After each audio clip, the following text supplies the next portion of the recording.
Passos para darmos início à gravação do documentário composto pelos discentes Bruno, Enzo, Isabela, Mariana e Dulce e por mim, Lana. Vamos agora dar continuidade ao nosso trabalho, cujo tema é História de São João dos Patos através da cultura, religião e relatos. A cidade de São João dos Patos, fundada em 1918, foi fundada em volta de uma igreja para o seu padroeiro São João Batista. Agora vamos acompanhar as entrevistas feitas sobre a história dessa nossa pequena cidade. Boa tarde. Boa tarde. Qual é o nome da senhora? Meu nome é Cristina, né? A gente veio aqui fazer um trabalho pelo IFMA sobre a cultura e a história de São João dos Patos. E eu queria saber como foi a fundação, a Casa dos Bordados, qual a história daqui? Olha, a Casa dos Bordados, ela começou já há uns 13 anos mais ou menos. Antes de ter a Casa dos Bordados aqui, foi uma associação, várias mulheres, elas se reuniram, alugaram um espaço, né, aqui, e começaram a montar os seus trabalhos e vender, certo? Então, tem 12 anos que a prefeitura, né, ela doou esse prédio para a gente, né, e daí ela se passou a chamar Casa dos Bordados, Fios e Formas. Então, na época, tinha muitas mulheres, era em torno de umas 40 pessoas, né, que fazia parte da Casa dos Bordados. E a gente até hoje estamos aqui nesse prédio, graças a Deus tem uma colaboração muito grande assim, em termos do setor público, não é? Que hoje, tipo assim, precisamos de um reparo, alguma coisa, ele nos doa os vigias, paga água, paga luz. E aqui nós somos 17 pessoas hoje, cada um eles produzem suas peças e traz para cá. E nós temos uma secretária, né, que ela dá a entrada e organiza toda a questão da nossa associação. Temos também uma diretoria, né, que essa diretoria é responsável pela organização de forma geral da casa. Antes, essas mulheres que bordavam, elas tinham um lugar específico? Elas faziam os bordados aqui ou elas faziam em outro lugar? Olha, quando comecei a fazer bordado em São João dos Patos, os bordados aqui eram feitos na porta da rua. As mulheres, a gente sentava na porta da rua, encontrava onde tinha aquele pé de manga melhor, né? Aquela árvore melhor para a gente sentar, e a gente ficava batendo papo, fazendo crochê e bordando.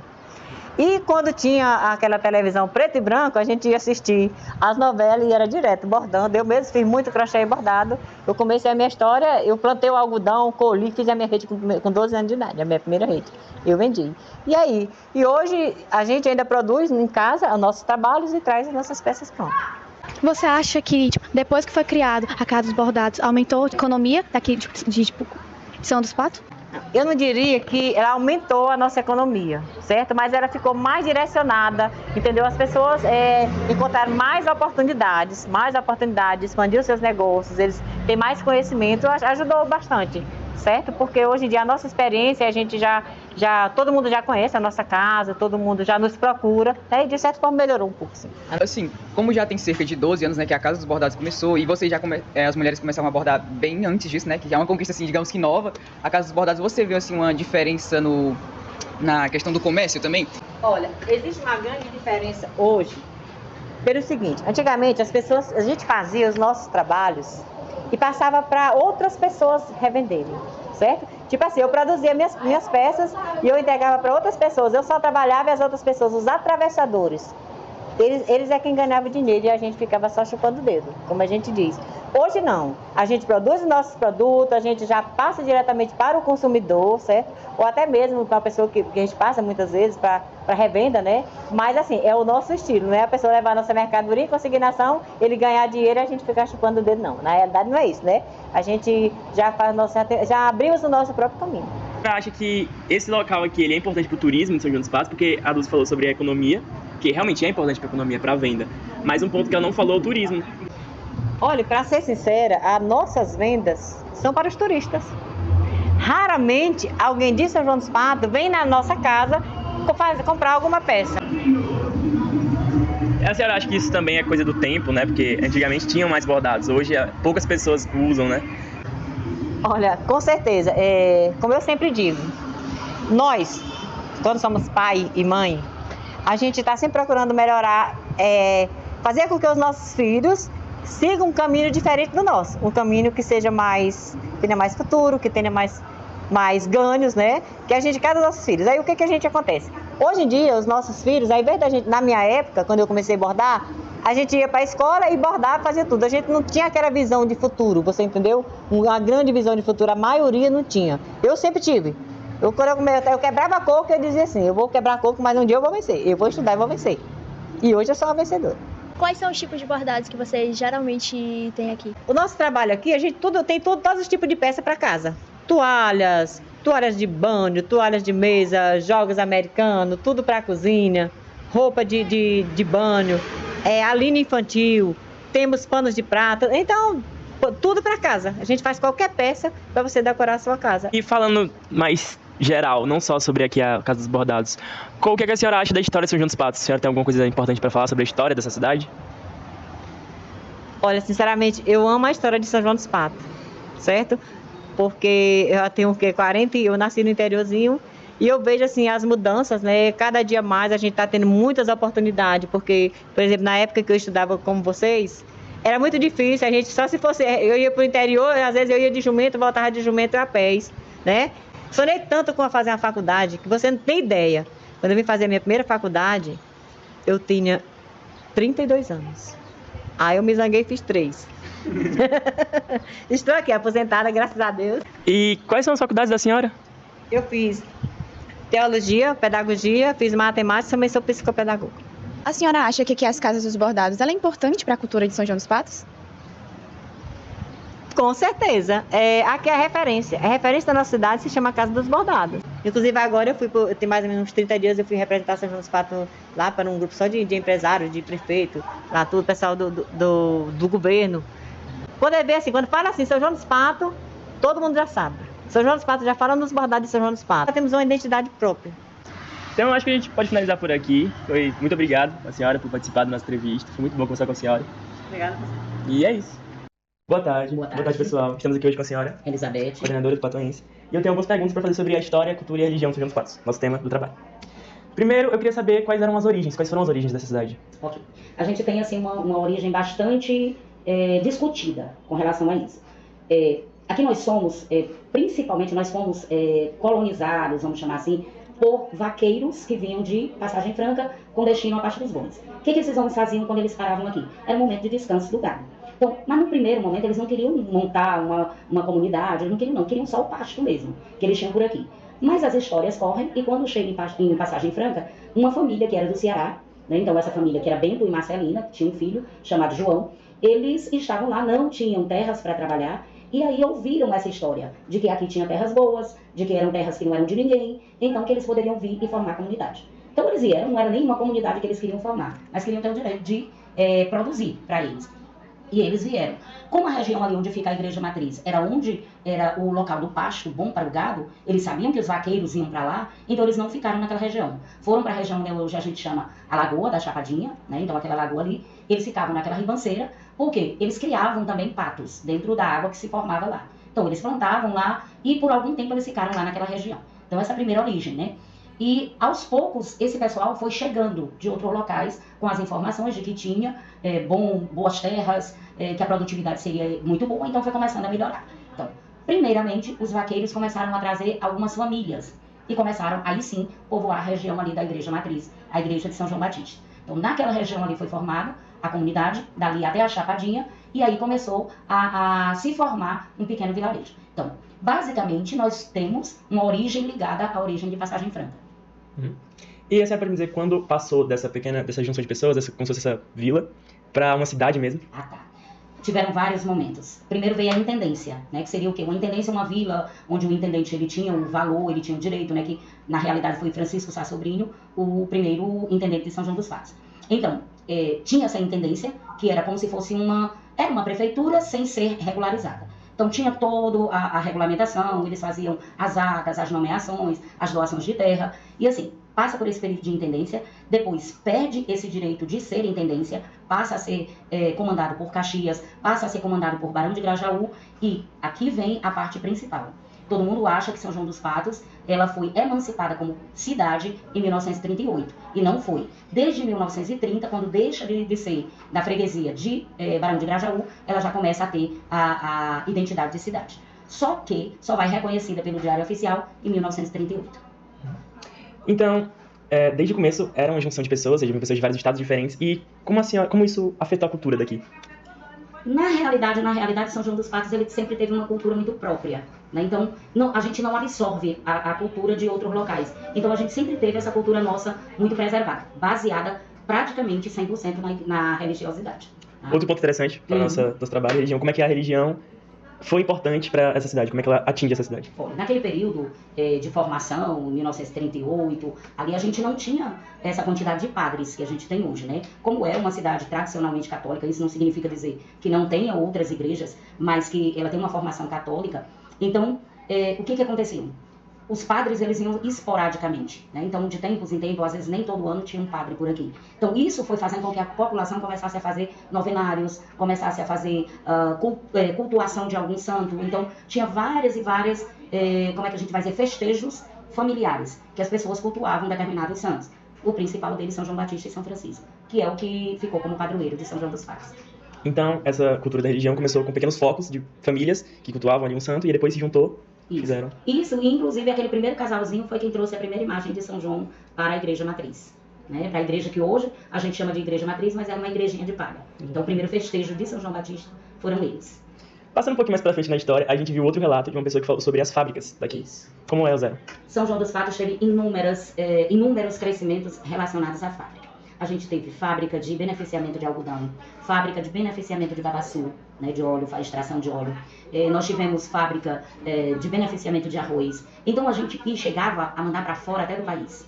Então a gente tinha essas indústrias. Os prédios ainda existem, alguns maquinários ainda existem daquele período. Onde vocês têm ali o Las Vegas, que vocês conhecem, era a fábrica de extração de babaçu, de óleo de babaçu. Né? Ali, por trás do Acriso, naquelas coisas ali, também era a extração de óleo de algodão. Ali de frente, e onde é a delegacia hoje, era beneficiamento de arroz, beneficiamento de algodão. E o mais incrível, não tinha energia elétrica. A energia elétrica veio em função dessas fábricas. Eram motores, era um motor que gerava a energia para impulsionar essas fábricas, que era colocado lá no açude. Então esse motor ele gerava a energia para trazer para as fábricas. Por isso só era durante o dia que tinha energia. Nas casas geralmente não tinha energia, né? A grande maioria das casas elas usavam mesmo lampião, lamparina. E assim, a gente tinha no meio da rua alguns postes, pouquinhos, e a luz era muito diferente, era muito fraquinha, e quando dava 9 horas da noite, ela apagava. Então, tocava uma sirene para dizer que a luz já ia apagar, a luz piscava, era sinal de que o motor já ia desligar. A gente tinha que correr para casa. Isso quando? Eu menina, tenho 58 anos, mas eu menina ainda peguei a lâmpada apagando. Então... Correndo para casa porque a lâmpada apagava. Então não faz muito tempo, né? Foi um negócio recente. Não faz tanto tempo assim, não. Né? E a senhora pode me dizer onde é que a Dona Noca entra nessa história? Tá. A Dona Noca, ela é um ícone na história, não só de São João dos Patos, é um ícone na história do Brasil. Existe, também sou professora de história, existe um debate com relação a ela ser a primeira prefeita do Brasil. Mas, de fato e de direito, ela é a primeira prefeita do Brasil. Por quê? Em 1932, mulher não podia votar. Mulher não tinha direito a voto, mulher não tinha direito a título de eleitor. E só a partir de do ato adicional do Getúlio Vargas, lá na política mesmo, é que vem o direito da mulher votar. A partir de 1932 em diante. Em 1929, teve uma eleição no estado do Rio Grande do Norte. Eles criaram uma constituição própria, separada da Constituição brasileira, e eles fizeram uma eleição lá. Nessa eleição, eles colocaram uma mulher chamada Alzira Floriano, e eles colocaram ela como sendo a candidata a prefeita lá dessa cidade. Tá? Então, tá lá direitinho. Só que como vivíamos numa comunidade machista, né? Então só o homem, e não tinha essa prerrogativa de que mulher poderia votar, então a Alzira Floriano, na cédula eleitoral, foi tirado o A de Alzira, ficou só Alzir Floriano. Como era um voto de cabresto, e quem mandava em quem votar eram os coronéis, e pobre votava. Então eram mais as pessoas mais ricas que votavam, e votavam de acordo com aquilo que o coronel queria. O que aconteceu? Ela foi eleita, né? A Alzira Floriano foi eleita, por voto mesmo, e quando chegou a hora de receber, ela ainda conseguiu receber a diplomação, ela ainda foi diplomada com o nome de Alzir Floriano, e entraram na justiça. Mas quem mandava não era ela, era o marido, era o coronel, o marido dela, que assumiu de fato. Ela só era no papel. E aí foi derrubado esse documento, foi eliminado esse documento porque estava inconstitucional, estava fora da Constituição. Até hoje o Rio Grande do Norte briga com a gente com relação a isso, de que nós não temos esse direito de dizer que a dona Noca foi a primeira prefeita, mas ela foi nomeada pelo presidente da República, tá? Então ela foi nomeada para coisa, ela governou durante muitos anos, São João dos Patos, muitos anos, era uma mulher extremamente forte. Por que existem várias conversas sobre a dona Noca? Inclusive essa escola que nós estamos tem o nome dela, né? Joana da Rocha Santos. Então, por que existem muitas conversas? Porque era uma terra de coronéis. Inclusive, o irmão dela era o coronel majoritário aqui de São João dos Patos, que era o coronel Eurico da Rocha Santos, irmão dela. E na região, os coronéis não aceitavam que uma mulher mandasse. Como é que uma mulher solteira, ela não casou, como é que uma mulher solteira, ela vai agora mandar mais do que nós? Mas era engraçado. O presidente da República recebia a dona Noca, né? Quando ela ia para lá, para o Rio de Janeiro, ele recebia ela e às vezes não recebia os coronéis. Isso gerava confusões imensas. Então, dona Noca, ela tem uma expressividade em São João dos Patos com tudo que nós temos hoje.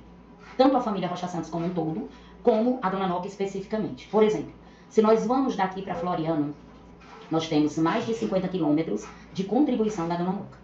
Por quê? São 96 quilômetros, 94, 96 quilômetros, que o governo federal, ela fez o pedido para abrir essa estrada e o governo federal jogou uma proposta para ela não aceitar. Você abre a metade, a gente abre a outra metade.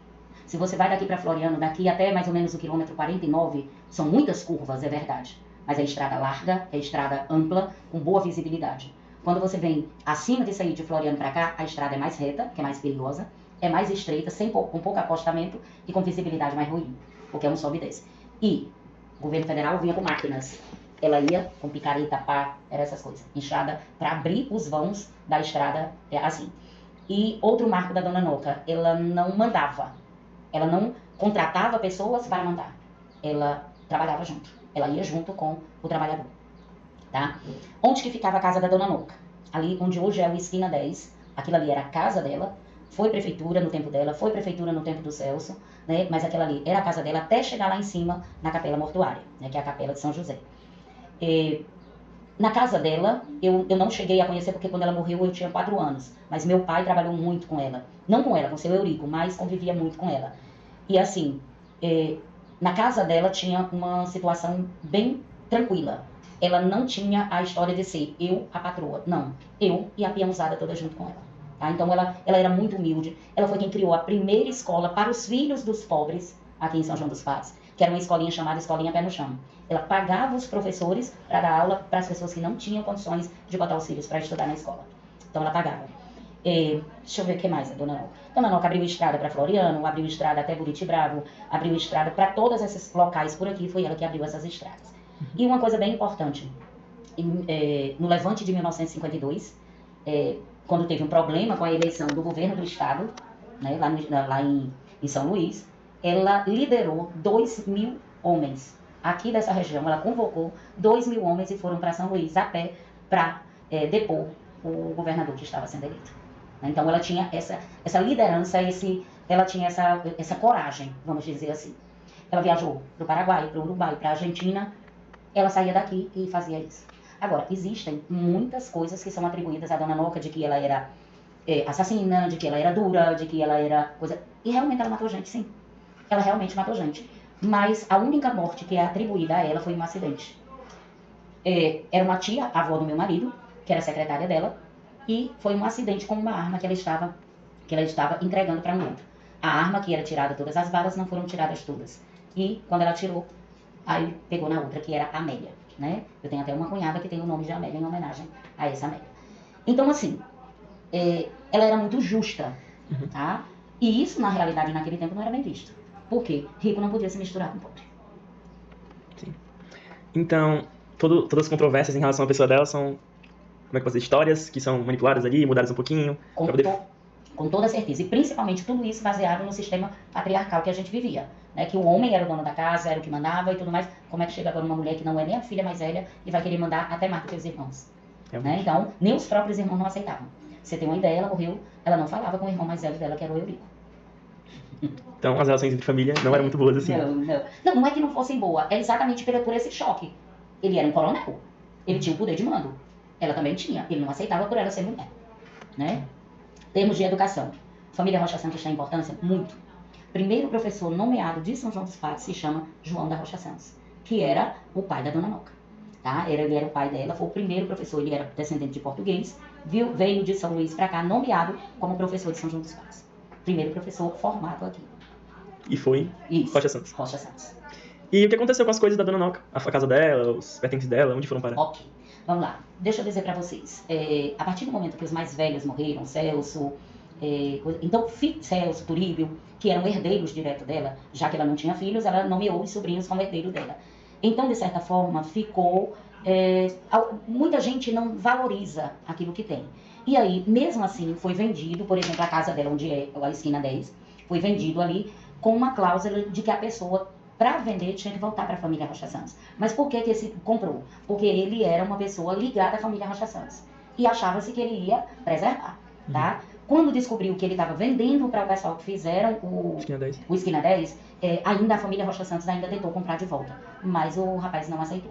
Disse que era ponto de honra dele derrubar aquilo ali. Infelizmente. Então ele quebrou a cláusula do contrato. Não ele que quebrou, ele não tinha, né? Quem quebrou foi o outro que infelizmente já morreu, né? Que era o seu Marcolino Martins. Tá? Então, a gente perdeu muito com a história, né? Vamos lá, capela mortuária. Aquela capela ali é uma capela familiar, nos moldes europeus, realmente, que a família trazia isso aí, então era como se tivesse um local para colocar os seus próprios mortos. Ali tem poucos que morreram desses mais velhos da família Rocha Santos que não estão ali. Então, mas ali está Celso, está Turíbio, está a própria Dona Noca, que está lá. Quando você entra na capela, o segundo túmulo à sua esquerda, ele é de frente para o túmulo do Antônio Rocha Santos. Nós temos o primeiro médico, que era filho de São João dos Patos, que se formou e que morreu com uma greve de fome, exatamente por estar distante quando o irmão foi assassinado. Então ele preferiu não comer mais e aí terminou morrendo, que foi o Celso Rocha Santos. Não o irmão da Mariana, um tio-avô dele lá, né? Então, ali tem a Judite, tem a Dona Elza, tem o seu Eurico. Então tem a família Rocha Santos ali, tem alguns funcionários deles que moravam com eles, que também são enterrados ali. Então a capela mortuária, mas onde tem a celebração. No altar principal estão enterrados o João da Rocha Santos e a Mereciana, que são os pais da família aqui. Outra coisa que a gente ouviu uns relatos, a gente foi vários relatos, e um deles citava duas famílias, que era Rocha Santos e a outra era Sá. Sá. Como a senhora explica, assim, como era a dinâmica deles, o que era que acontecia? Assim, como eu costumo dizer, era uma família só. Não existia duas famílias. Então, a partir do momento que houve uma tragédia familiar, porque houve um assassinato duplo, né? Então, teve o Tunico Rocha Santos, que era o intendente, era o prefeito, vamos chamar, da época, e o Mozart, que eram primos. Mozart estava fazendo uma bagunçazinha, o outro foi para pedir que ele se acalmasse, que ele saísse e tudo mais, e aí eles se agrediram mutuamente, um morreu com a barriga aberta pelo outro, né, terminou morrendo, e o outro foi alvejado com um tiro. Tunico Rocha Santos, mesmo com a barriga aberta, ele terminou ainda atirando no Mozart e acertou na cabeça e matou. Então, assim, a partir daí começou essa divisão, tá? Era uma divisão tão terrível que vocês não têm noção. Vocês veem essa confusão hoje de WhatsApp, no período político. Porque eu sou B, eu não falo contigo, eu me zango contigo. Nesse tempo era pior ainda, tá? Alexeiro e Xeleléu nem se comunicavam no meio da rua. A gente nem se comunicava. Eu, por exemplo, toda a vida fui Xeleléu, né? E quando pequena, a coisa que eu mais gostava no período de política, já que meu pai não deixava a gente ir, era me esconder na praça da igreja para jogar pedra nos caminhões quando eu passando com os eleitores alexeiros. Então eu joguei bastante pedra. Então, era mais ou menos assim, não é que a gente não falasse em outro tempo, mas em período de política a gente não falava de jeito nenhum, era intrigado mesmo, tá? Então era bem forte. Então, de acordo com os relatos, a primeira pessoa a ter começado a agressão foi o Mozart. Então, as pessoas, alguns defendem ele, mas sim. Ele que começou. Porque ele estava em um local fazendo arruaça, e o outro chegou para tentar controlar ele. Mas ele estava muito bêbado também, muito bêbado. Então, na realidade, eu nem sei se ele teve noção daquilo que ele fez, né? Ele estava tão fora de si que às vezes ele não percebeu. Verdade. Pronto, o que a gente pode falar agora sobre? Foi muito material, vai ter que resumir bastante. Vai. Mas é o que a gente não colocar na entrevista, a gente pega e fala pela dublagem atrás do documentário. Por que não gravando? Eu vou ver se encontro alguma coisa pra falar, a gente corta qualquer coisa na edição. A gente falou sobre a cultura já, né? A senhora falou. Sobre as rendeiras. Você tem alguma coisa pra falar sobre elas? Os bordados? Os bordados. Assim, é uma cultura da mulher que trabalha. E isso foi uma das coisas incentivadas pela Dona Noca. Então, ela criou várias instituições aqui, várias comunidades, e ela incentivava as mulheres. Inclusive, no início, ela botava as mulheres para trabalhar para que elas tivessem uma renda, e ela comprava toda a produção das mulheres. Então, ela não deixava porque a maioria dos homens não queriam as mulheres trabalhando. né? Não queriam as mulheres fazendo esse tipo de trabalho. Então, o que ela fazia? Ela comprava a produção para que as mulheres não fossem se expor vendendo de porta em porta. Então, ela comprava a produção delas. E isso foi uma parte marcante na história de São João dos Padres, né? Já que a gente certeza. conhecido como a capital dos bordados. Isso, exatamente. A gente foi lá na casa dos bordados, a gente conversou com a senhorinha lá, e ela falou que antigamente elas faziam os bordados na porta da casa delas. Na porta de casa. Embaixo de pé de manga, onde dava, elas se juntavam fazendo bordados. Hoje eu vivo mais da caneta, mas o meu primeiro emprego foi bordados. A senhora era boa nos bordados? Muito boa. Vou comprar uns da senhora também. Não compra mais porque eu nem quero mais. A senhora não faz essa encomenda não, os bordadinhos? Tá. O que mais? A senhora tem mais alguma coisa pra falar? Algo pra finalizar? Alguma palavra pra deixar? Só assim, o que eu digo para as gerações hoje, uma das coisas que mais me preocupa é que se a gente não ficar falando sobre a nossa história, já que a nossa história ela é muito mais passada de pai para filho, ela é muito mais contada, nós vamos terminar perdendo nossas origens, tá? Porque uma das coisas que as pessoas, por que São João dos Patos? Só existe essa cidade no mundo com esse nome, São João dos Patos. Existe Patos, existe São João, existe várias formas, mas São João dos Patos só existe a nossa. Então, e é no mundo inteiro, né? Então você pode fazer essa pesquisa que não existe. Então, por que essa cidade São João dos Patos? De onde ela veio? Aí todo mundo vai naquilo básico. Ah, é a formação de 2 lagoas. São 2 lagoas. Você olha, você não vê mais as lagoas hoje. Então, se não tem mais as lagoas, e se as pessoas não dizem que a formação veio disso aí, você não vai saber. E outra coisa, não é só a lagoa. É a história do Bento e da Marcelina que criavam patos na lagoa. É a história que é contada de que São João era um santo de madeira, teve que ser reformulado para botar no altar e teve que ficar de molho por um tempinho, porque uma madeira seca ela vai quebrando todinha. Mas se você botar ela de molho, você consegue tirar as lascas dela sem ela quebrar. Então bota de molho para poder facilitar. Aí São João foi botado de molho dentro da lagoa por 3 dias para poder ajeitar o pobrezinho, né? E aí assim, mas cadê essa lagoa? Tá aqui a lagoa aqui atrás, né? Aqui atrás da escola nós temos a lagoa de São João. E é uma lagoa que não tem água. Por quê? Porque só terraram. Porque fizeram hortas dentro dela, porque fizeram casas dentro dela. Ou seja, nós mesmos estamos matando nossas origens. Então, o que eu digo? O trabalho de vocês é muito bom. Porque no momento que eu estou falando com vocês, se ficar 10% daquilo que eu falei para vocês de entendimento, vocês já vão replicar isso lá na frente. Vocês já vão falar. Quando vocês vão apresentar o trabalho de vocês estão expondo também a história. E isso é muito bom. Realmente, é algo que a história é falada, mais do que escrita, né? Então, é algo importante. Exatamente. Preservar isso. Muito obrigado pela conversa. Foi muito informativa pra gente. Que bom. É isso. Aí, em 1892, Dona Noca nasceu, e ela nasceu num período que estava se estruturando na cidade, que coincidentemente ela nasceu no ano que teve a primeira administração pública, que foi 1892. É por isso que se discute muito a questão da emancipação do município e a data do aniversário, porque na realidade são 2 coisas distintas. A elevação à categoria de cidade já foi bem dos anos 1900. Mas a emancipação, quando passou até a administração pública, começou a se decidir tudo pelo próprio município, foi em 1892. Então, o aniversário de elevação à categoria de cidade é uma coisa e o de emancipação é outra. E também, como uma questão, nós falamos muito sobre o início da colonização do município a partir da vinda de agricultores. Mas a gente também não pode esquecer que nós estamos no centro da transição da colonização do gado, das correntes pastoris. Então, teve as correntes que passaram subindo do Parnaíba, e nós temos correntes que desceram da capital para cá. Então, são essas colonizações que deram mais, hoje levantam mais dúvidas sobre a origem definitiva. A gente continua com uma transição de que veio de Passagem Franca, mas a gente quer hoje entender qual a motivação dessa mudança. A questão também que vocês fizeram sobre a Dona Noca, ela foi a primeira prefeita eleita a concluir um mandato de prefeito. Anteriormente, teve a Alzira Soriano, que ela foi eleita, mas a lei não permitia que ela fosse candidata e nem fosse eleita. Então, quando se soube da eleição dela, pouco tempo depois, ela foi cassada. E Dona Noca foi eleita após a Revolução Constitucional de 1932, que foi a Constituição que autorizou a mulher a votar e ser votada. E nesse período ela foi eleita, anteriormente ela foi nomeada e depois ela foi eleita. E ela ficou no cargo por volta de 31 anos. Ela criou a Caixa do Pobre, que era uma escola dedicada a trabalhos como se fosse hoje, vamos dizer, o vovô do IFMA. Era uma escola que ela ensinava bordado, crochê, arte sem couro e marcenaria. Então você, além de estudar e ter a educação em si, você também tinha aulas práticas para trabalhar com determinados materiais. Ela também fez parte da criação do ginásio patoense. Ela trouxe o Paulo Ramos, que durante mais de 2 décadas foi a maior escola do leste do Maranhão. E assim, ela teve a visão dela de criação de leis e de coisa para o município. Ela criou uma das primeiras leis ambientais que o país teve, que foi a proibição do corte de árvores oleaginosas como piquezeiros, jatabazeiros e tinguizeiros, porque produziam matérias que eram utilizadas para a alimentação animal ou para a produção de alguns óleos e sabões e outras coisas. E essas árvores só poderiam ser cortadas no município se estivesse atrapalhando a construção de um prédio público, de uma praça ou de uma estrada. São João dos Patos é uma cidade muito religiosa, tá até o nome da cidade, né, São João.